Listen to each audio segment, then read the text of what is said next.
Hola, hola, bienvenidos a todos nuestros oyentes. Me complace hoy darle la bienvenida a este espacio de análisis, a este podcast de Territorio e Historia. Me encuentro junto con mi compañero Iván y mi compañera Ángela como asistente técnica. ¿Y quien les habla? Deimis. En esta ocasión vamos a abordar una de las problemáticas estructurales más profundas que afecta a nuestro país, y eso es las relaciones complejas que han tenido las comunidades ancestrales, afrodescendientes y campesinas con sus territorios, y aquí se evidencia mucho la multiculturalidad de Colombia. Es súper importante este tema, así que le doy paso a mi compañero Iván.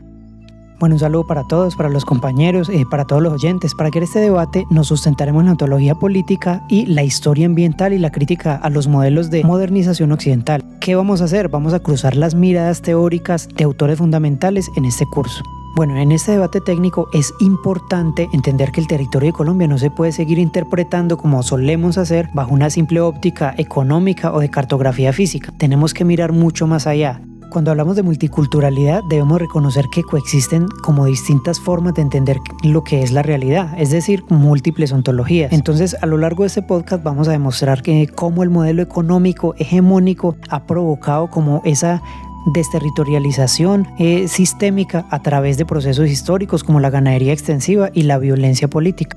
Así es, compañero, completamente de acuerdo. Entonces, entremos de una vez de lleno en nuestro primer eje conceptual. Para las comunidades indígenas, el territorio o la tierra posee un significado vital irreductible, y esto es así, ha sido desde siempre. Ellos siempre han intentado como vivir en armonía con la tierra, porque pues obviamente la ven como un ser vivo más. A los animales siempre tratan de vivir muy en paz, o por decirlo así, de llevar un equilibrio ecológico, y no como se hace en el eurocentrismo o el capitalismo, que simplemente ve la tierra como para explotar y ya, como recursos, pero no piensan como en el futuro y en que le están haciendo un daño realmente a ese territorio. Y hablando de eso, el profesor Diego Ruiz Serna, en su célebre texto del 2017, nos plantea una tesis muy revolucionaria: el territorio como víctima, donde nos comenta que romper con el mononaturalismo occidental, explicar cómo los indígenas y los negros el territorio no es un depósito de recursos, sino que es un entramado vivo y relacional, donde el daño ambiental equivale a herir el cuerpo de la comunidad, y esto tiene mucho sentido para las comunidades indígenas. Básicamente muchos de ellos, o casi todos, pues ven la tierra o el planeta como un ser vivo. Compañero, ¿cómo podemos explicarle a los oyentes esta noción de ontología política que expone Ruiz Serna? Bueno, compañera, es una distinción teórica bastante curiosa y yo diría que es algo fundamental, ya que en la postura que nos plantea Ruiz Serna, él nos muestra algo muy importante, y es que mientras el Estado opera bajo un paradigma donde la naturaleza es como un objeto que se puede usar y desechar, algo mercantilizable, el ser humano en este planteamiento es el único sujeto que tiene derechos. Pero es algo que está realmente erróneo, errado, equivocado, ya que las comunidades negras e indígenas poseen una ontología relacional. Bueno, ¿y qué significa eso de ontología relacional? Pues significa que el territorio no solamente está habitado por seres humanos. Aparte de los seres humanos, también existen las plantas, animales, ancestros y espíritus tutelares que conforman una unidad vital que es muy importante para nuestra cultura y es parte de nuestro patrimonio, no solamente nacional, sino de nuestro patrimonio mundial. Porque cada especie que hace falta en determinado lugar es algo que va a hacer falta a futuras generaciones y que ellas van a extrañar en determinado momento. Por ende, la violencia en los megaproyectos no solamente desplaza a las personas, sino que también fracturan esa red relacional. Como bien lo dice Ruiz Serna, el territorio no es solamente el escenario donde transcurre la vida, sino una condición de posibilidad de la misma. Entonces, el daño al territorio es un daño ontológico porque altera las formas de ser y de existir colectivas.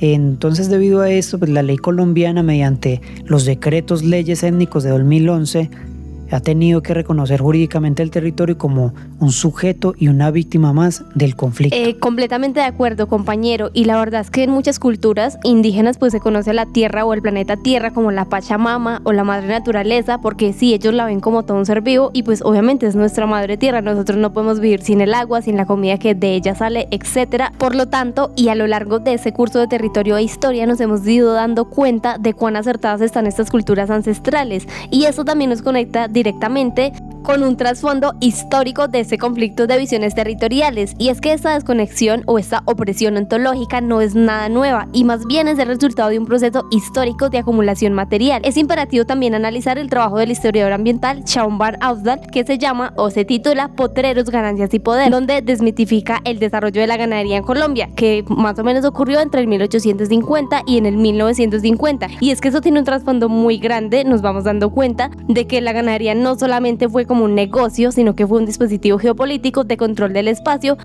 que básicamente le sirvió a muchas personas con poder, algunas que estaban incluso en el Estado, para privatizar las tierras públicas o los famosos terrenos baldíos, y de esta manera pues arrinconar el uso productivo de los alimentos tradicionales, o en palabras más simples, obligaron a los campesinos que cultivaban los alimentos, etcétera, pues a que se desterraran más o menos como para las periferias, para las zonas montañosas, y ellos se quedaron con las mejores tierras, con los valles, con los terrenos planos, utilizando la excusa de la ganadería, y eso obviamente les otorgó muchísimo poder. Por eso incluso hoy en día todavía vemos muchos terratenientes aquí en Colombia.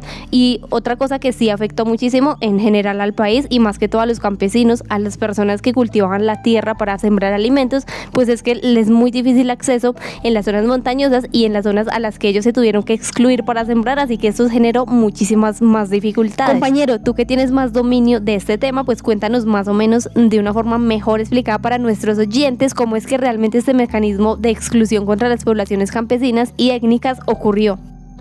Bueno, compañeros, yo creo que lo has explicado bastante bien. Sería muy importante también mencionar que Van Afdal demuestra que es un fenómeno perverso pero estructural en la historia ambiental colombiana, ya que sembrar pasto era un método como más barato y efectivo para que los grandes terratenientes demostraran como la explotación económica de la tierra ante ese estado, y así poder reclamar como la propiedad de esos baldíos inmensos.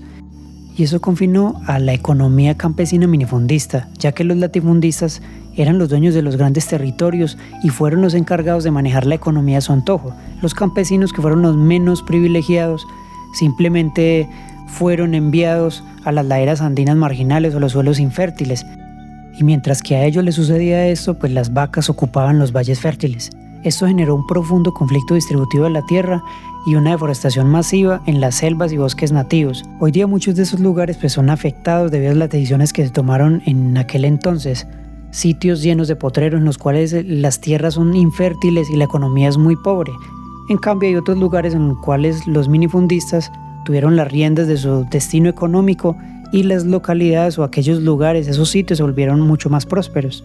Entonces, para ser más claros, pues a este acaparamiento espacial se le llamó falsamente modernización, y es exactamente lo que Alberto Echeverri denominó críticamente como el tiempo del progreso, en su artículo del 2015. Entonces ahí él nos argumentaba que la imposición de una noción lineal y occidental de progreso ejerce como una auténtica violencia epistémica, deslegitimando a la agricultura de subsistencia y catalogando a esos saberes comunitarios como formas atrasadas o rudimentarias de producción, lo cual pues fue muy erróneo, muy equivocado. Esa misma violencia epistémica de la que nos acaba de hablar el compañero y del material del que hablan Van Afdal y Echeverri, pues encuentra una manifestación contemporánea muy dramática, la verdad, y es que es el fenómeno del desplazamiento forzado. Es un punto muy crítico que también trabaja Nidia Ruiz en su investigación de 2011. Porque el desplazamiento forzado en Colombia no debe entenderse ni debe ser leído como un accidente colateral de las balas meramente, sino que más bien esto es como una estrategia macabra de reconfiguración económica y espacial, pues que obviamente planearon para apoderarse de los mejores territorios, para desplazar la gente. Y efectivamente, si revisamos un poco la geografía del conflicto, todas esas zonas donde ha ocurrido un mayor desplazamiento, pues coinciden mucho con territorios colectivos que son ricos en recursos de mucha rentabilidad, como por ejemplo la minería ilegal, los hidrocarburos y los corredores de economías ilícitas, que la verdad, pues obviamente tienen muchísimo que ver con estos territorios y es una zona muy afectada por este tema como el narcotráfico, etcétera. Exacto, lo que ocurre es un proceso traumático de desterritorialización, y cuando una comunidad afro o un pueblo indígena es expulsado de las periferias, o más bien a esas periferias urbanas de Bogotá, de Medellín o de Cali, el impacto es realmente brutal, es multidimensional. No solamente se pierde la vivencia, esos enlaces que tienen con la comunidad, sino que también se destruye la base material de su cultura, su soberanía alimentaria, su sistema organizativo. Algo importante que debería mencionar es que Nidia Ruiz enfatiza que este fenómeno afecta de manera indiferente e interseccional a mujeres, niños y ancianos. Al vaciar los territorios, se facilita como el despojo legal o ilegal de la propiedad colectiva para insertarla en los círculos globales del mercado. Entonces esto demuestra que la multiculturalidad consagrada en la Constitución del 91 se enfrenta constantemente a una cruda realidad del extractivismo económico. Y para concluir, queridos oyentes, con este podcast, pues nos invita a entender que sanar el territorio colombiano exige no solamente restituir las hectáreas físicas de la tierra, sino que más bien también es algo como reconocer las ontologías plurales de quienes las habitan. La verdadera paz territorial pasa por respetar la autonomía de los pueblos campesinos y étnicos, comprendiendo que Colombia es un país que nos pertenece a todos, donde todos deberíamos tener los mismos derechos y los mismos accesos. Totalmente de acuerdo con lo que mencionas. Esperamos que este análisis académico sirva para sembrar conciencia sobre la deuda histórica que el país tiene con sus comunidades que por mucho tiempo han sido vulneradas. Hemos llegado al final de este podcast. Esperamos que les haya agradado a todos y muchas gracias por su escucha. Nos veremos en una próxima oportunidad.